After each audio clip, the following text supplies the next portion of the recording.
Dan pemirsa, kini saatnya kita ikuti bersama perkembangan penanganan kasus COVID-19 di tanah air yang akan disampaikan oleh Ahmad Yuryanto. Mari bersama-sama kita saksikan peresmian rumah sakit lapangan COVID-19 yang kemarin dilaksanakan di Surabaya. Mari kita saksikan bersama. Selasa sore, Kepala Badan Nasional Penanggulangan Bencana sekaligus Ketua Gugus Tugas COVID-19 Pusat, Doni Munardo, meresmikan rumah sakit lapangan di Jalan Indrapura, Surabaya. 3, 2, 1. Rumah sakit yang beroperasi di bawah Gugus Tugas COVID-19 Jatim ini memiliki fasilitas memadai untuk menangani pasien dengan gangguan klinis ringan dan sedang. Dibangun menggunakan tenda darurat, rumah sakit ini mampu menampung 40 pasien. Ruangan tenda bertekanan negatif sehingga dipastikan aman. Ada 28 perawat dan 10 dokter yang bekerja selama 24 jam. Diharapkan, rumah sakit lapangan dapat mengurangi beban rumah sakit rujukan di Jawa Timur. Bentuk upaya penguatan pelayanan atau kuratif untuk penanganan COVID-19 di Jawa Timur dengan sasaran akan menambah kapasitas pelayanan, khususnya kegiatan screening, penegakan diagnosa COVID-19, dan perawatan COVID-19 dengan kategori ringan dan sedang.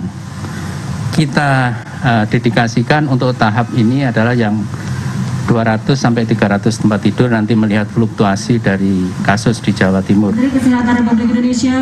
Selain meresmikan rumah sakit lapangan, Kepala BNPB juga mengirimkan bantuan berupa ventilator, reagen, PCR, RNV yang jumlahnya memadai untuk percepatan penanganan COVID-19 di Jatim. Doni berharap dari 699 pasien yang dinyatakan sembuh dapat menyumbangkan sampel plasma.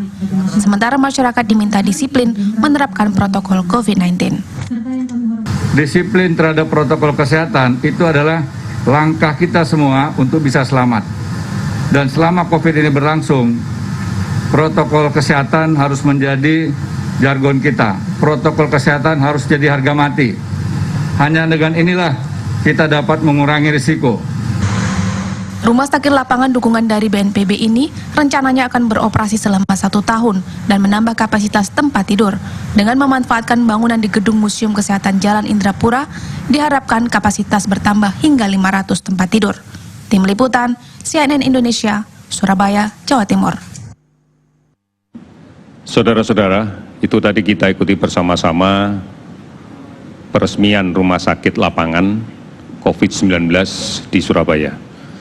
Seperti kita pahami bahwa rumah sakit diperlukan di dalam episode layanan penderita COVID-19, khususnya yang dibutuhkan layanan intensif atau membutuhkan alat bantu yang lain.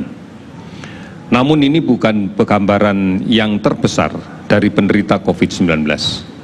Sebagian besar penderita COVID-19, keluhan klinisnya tidak terlalu berat. Bahkan banyak yang tidak membutuhkan layanan rumah sakit. Namun keseluruhannya mutlak untuk membutuhkan isolasi, membutuhkan karantina, agar tidak menjadi sumber penularan yang baru di tengah-tengah masyarakat. Saudara-saudara, inilah salah satu upaya yang bersama-sama kita lakukan agar kasus positif yang sudah terkonfirmasi dengan menggunakan pemeriksaan laboratorium bisa kita karantina, bisa kita isolasi agar tidak menjadi sumber penularan di tengah-tengah masyarakat.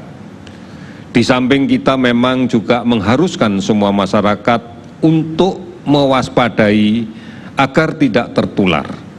Karena sampai saat ini belum semua kasus positif bisa dikonfirmasi.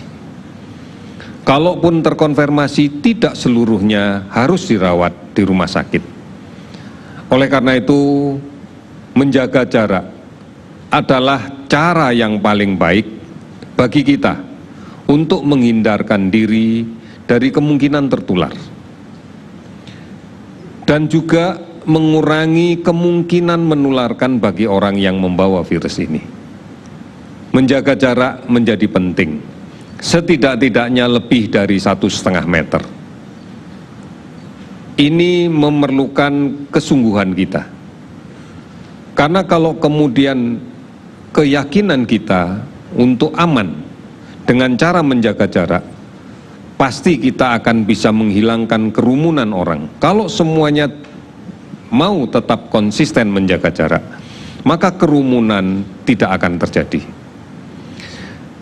Ataupun kalau terpaksa sangat itu terjadi, maka menggunakan masker adalah jawabannya.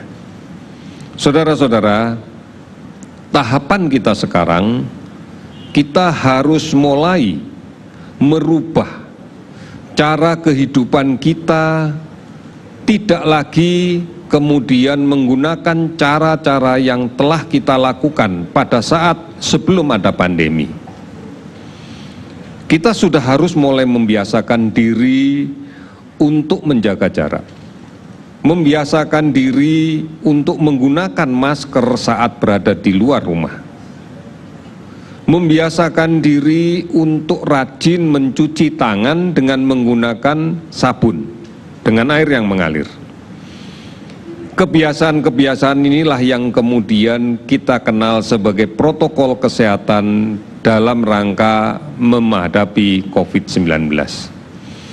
Ini yang harus kita lakukan pada semua aspek kehidupan. Oleh karena itu, saudara-saudara sekalian, upaya-upaya ini harus betul-betul menjadi perubahan perilaku kita. Kami berharap bahwa agen perubahan itu bisa dimunculkan dari keluarga. Manakala setiap keluarga secara konsisten, terus-menerus dan sabar untuk mengedukasikan kepada anak-anak kita tentang protokol kesehatan menghadapi COVID ini, maka kita yakini masyarakat kita akan semakin kuat, masyarakat kita akan semakin tangguh di dalam menghadapi pandemi COVID-19 ini. Saudara-saudara, ini modal utama kekuatan kita. Kita perlu melakukannya secara keseluruhan. Kita jalankan protokol ini bukan karena daerah kita masuk pada wilayah yang menjalankan PSBB atau bukan. Kita melakukan ini bukan karena diperintah oleh pemerintah, bukan karena diawasi oleh pemerintah. Tapi kita melakukan ini karena kesadaran kita sendiri, karena keinginan kita sendiri untuk tidak sakit, karena keinginan kita sendiri untuk melindungi diri sendiri, melindungi keluarga kita, agar tidak jatuh sakit. Karena kita tahu bahwa ini menjadi penting. Sementara di satu sisi, kita pun juga tidak mungkin hanya berdiam diri. Kita harus kembali produktif. Kita harus kembali lagi bisa produktif, namun aman dari COVID-19. Ini pokok-pokok yang menjadi perhatian kita bersama, dan inilah sebenarnya tujuan bahwa COVID-19 ini harus dihadapi secara bersama-sama. Tidak bisa sendiri-sendiri, tidak bisa dalam kelompok-kelompok kecil, tetapi secara bersama-sama. Seluruh dunia juga melakukan hal yang sama. Oleh karena itu, mari kita akan menyelesaikan masalah ini dengan semangat kebersamaan, dengan semangat kegotong royongan. Sekali lagi, budayakan beberapa hal yang mendasar yang tidak sulit sebenarnya kita laksanakan, tapi mampu merubah secara signifikan terhadap penyebaran COVID-19. Kebiasaan untuk mencuci tangan dengan menggunakan sabun, kebiasaan untuk menjaga jarak di dalam kontak fisik dengan orang lain, menghindari kerumunan, kebiasaan untuk menggunakan masker, melaksanakan pola hidup bersih dan sehat. Kita harus meyakini setiap kita kembali bekerja ke rumah, yakini bahwa kita punya potensi membawa bibit penyakit. Oleh karena itu, segera ganti baju, mandi yang bersih, dan kemudian baru berinteraksi dengan keluarga kita. Bisa saja dalam satu rumah hanya kita yang berada di luar rumah setiap hari, yang lainnya tetap di rumah. Tetapi kalau kita tidak membiasakan diri untuk menjaga bersih, bisa saja warga kita, keluarga kita yang tidak pernah keluar rumah akan tertular. Ini menjadi sangat rentan manakala ini mengenai anak-anak kita yang masih balita, mengenai orang-orang tua kita yang lanjut usia, yang mengidap penyakit komorbid. Ini akan menjadi sulit nantinya. Oleh karena itu, kita pun juga harus berpikir, bukan hanya melindungi diri kita, tetapi juga melindungi orang lain dengan cara yang baik. Ini pesan yang harus kita laksanakan, karena kita belum tahu sampai kapan vaksin COVID ini bisa ditemukan. Bisa dalam waktu yang cukup lama, kita harus hidup dengan paradigma seperti ini. Kita tidak menunggu datangnya vaksin, kita harus produktif. Kita harus kembali dalam kehidupan yang produktif. Karena bagaimanapun juga, kitalah yang menentukan masa depan bangsa ini. Saudara-saudara, pada hari ini kami akan melaporkan tentang kinerja pemeriksaan spesimen dan pelaporan kasus yang kita himpun sampai dengan pukul 12.00 WIB. Hari ini kita sudah melaksanakan pemeriksaan 11.970 spesimen, baik yang kita periksa melalui real-time PCR maupun metode tes cepat molekuler.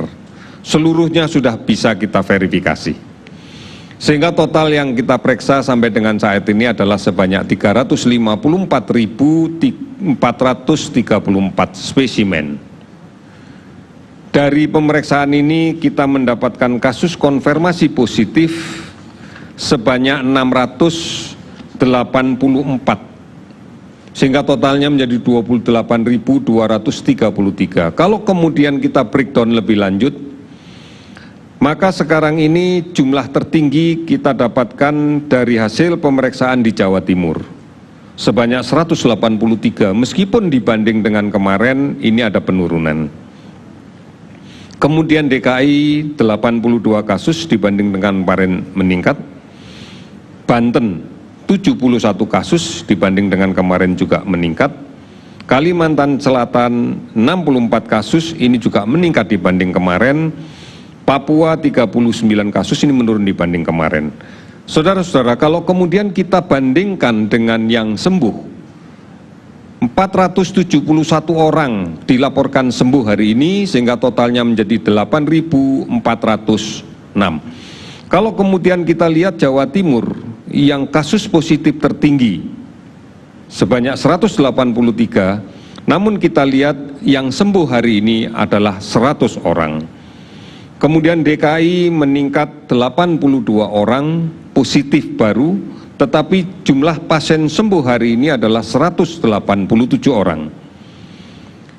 Kemudian Papua kita lihat bahwa kemarin cukup tinggi dan sekarang masih 39 positif. Kalau kita lihat laporan kasus sembuh adalah sebanyak 78 orang. Sehingga total dari keseluruhan pasien sembuh adalah 8.406 orang. Meninggal 35 orang sehingga total menjadi 1.698 orang. 418 kabupaten kota telah terdampak. Kami masih melakukan pemantauan di 48.153 orang dan pasien dalam pemantauan 13.285 orang. Saudara-saudara, sekali lagi, mari komitmen kita, sebagian besar masyarakat kita sudah memahami ini, sudah menjalankan dengan baik. Oleh karena itu, tugas kita sekarang untuk saling mengingatkan keluarga kita, saling mengingatkan tetangga kita, agar mematuhi protokol kesehatan yang telah ditetapkan oleh pemerintah. Dengan cara seperti ini, maka kita bisa bersinergi, bergandeng tangan untuk bersama-sama menghadapi COVID-19 ini. Kita tidak mungkin kemudian hanya berdiam diri. Kita harus produktif. tetapi juga aman dari COVID-19. Oleh karena itu, gugus tugas pusat tentunya nanti akan menjadi pendamping bagi daerah untuk mengaplikasikan bagaimana tatanan hidup yang baru atau apapun istilah yang nanti akan kita sebutkan. Siapa yang akan mengawali dulu tentunya adalah berdasarkan masukan-masukan kajian epidemiologi, kajian ketersediaan fasilitas kesehatan, dan kajian-kajian surveillance termasuk yang lainnya. Untuk kemudian pemerintah daerah secara mufakat memutuskannya. Ini menjadi penting karena harus ditindaklanjuti dengan penyusunan SOP pada berbagai bidang yang akan dilakukan kegiatan kembali. Dan kemudian harus dilakukan sosialisasi dan edukasi kepada masyarakat yang terkait dengan bidang itu. Serta dilakukan simulasi-simulasi agar bisa dilihat tentang kesiapan masyarakat. Dan apabila ini diyakini semuanya bisa dilakukan, maka pasti akan dilakukan. Sudah barang tentu disertai dengan kontrol terhadap laporan perkembangan epidemiologinya. Saudara-saudara, ini yang kita sampaikan hari ini. Kita pasti bisa menangani ini apabila secara konsisten dengan tekad yang tidak terputus, kita terus lakukan. Kita tidak pernah berhenti untuk melakukan. Dan kita menyadari sebagai upaya bersama dan bergotong royong untuk menanganinya.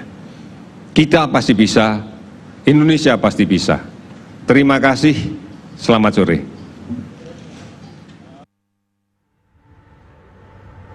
Pemirsa, baru saja kita ikuti bersama data terbaru penanganan terkini kasus COVID-19 di Indonesia oleh Ahmad Yuryanto, di mana hari ini ada penambahan 684 kasus positif di Indonesia, menjadi total 28.233 orang yang dinyatakan positif COVID-19.